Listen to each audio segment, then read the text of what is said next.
ഇന്ന് ഞാൻ വന്നിട്ടുള്ള ഇഫ്താറിന് സ്പെഷ്യലായിട്ടുള്ള കൂന്തൽ റോസ്റ്റ് ഇട്ടാ ഇത് ചപ്പാത്തിക്ക് പൊറാട്ടയ്ക്ക് ദോശയിലൊക്കെ പറ്റുന്ന കറിയാണ് റോസ്റ്റാണ്.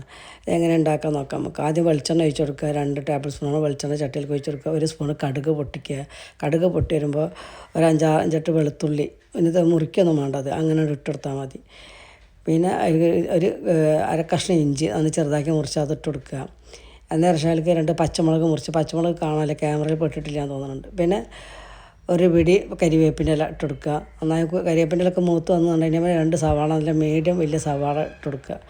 ഇട്ട് നന്നായിട്ട് അതിൽ ആവശ്യത്തിനുള്ള ഉപ്പിട്ട് കൊടുക്കുക. ഉപ്പിട്ടിട്ട് നന്നായിട്ട് മൂടി വെച്ച് കൊടുക്കുക. അപ്പോൾ നന്നായിട്ട് വേവും ഉള്ളി നന്നായിട്ട് വാടി വന്നു കഴിഞ്ഞാൽ പിന്നെ അതിലേക്ക് നമുക്ക് 2 table spoon Kashmiri chilli powder, ഇത് മല്ലിപ്പൊടിയൊന്നും ആവശ്യമില്ല കേട്ടോ. 1/4 സ്പൂൺ മഞ്ഞൾപ്പൊടി ഇതിൽ പെട്ടിട്ടില്ല, ക്യാമറയിൽ പെട്ടിട്ടില്ല എന്ന് തോന്നുന്നുണ്ട്. അതിനുശേഷം പിന്നെ കുരുമുളക് പൊടി 1/4 സ്പൂൺ, പെരിഞ്ജീരകത്തിൻ്റെ പൊടി 1/4 സ്പൂൺ, ഗരം മസാല 1/4 സ്പൂൺ, ഇതൊക്കെ ഇട്ടിട്ട് നന്നായിട്ട് ഒഴിക്കുക. എന്നതിന് ശേഷം 2 തക്കാളി, മീഡിയം തക്കാളി നന്നായിട്ട് മിക്സിയിലിട്ട് നന്നായിട്ട് അരച്ചെടുക്കുക.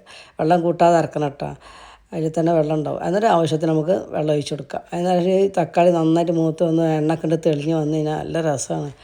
കഴിഞ്ഞാൽ പിന്നെ നമുക്ക് കൂന്തൽ മുറിച്ചുണ്ടല്ലോ, ആ കൂന്തലൊക്കെ ഇട്ട് കൊടുക്കുക. എന്നിട്ട് നന്നായിട്ടൊന്ന് വേവിച്ചെടുക്കുക. നന്നായിട്ട് വറ്റിക്കണം. ഈ വെള്ളത്തിൽ കിടന്നത് വറ്റുമ്പോഴാണ് ഇതിൻ്റെ ടേസ്റ്റ് കിട്ടുക.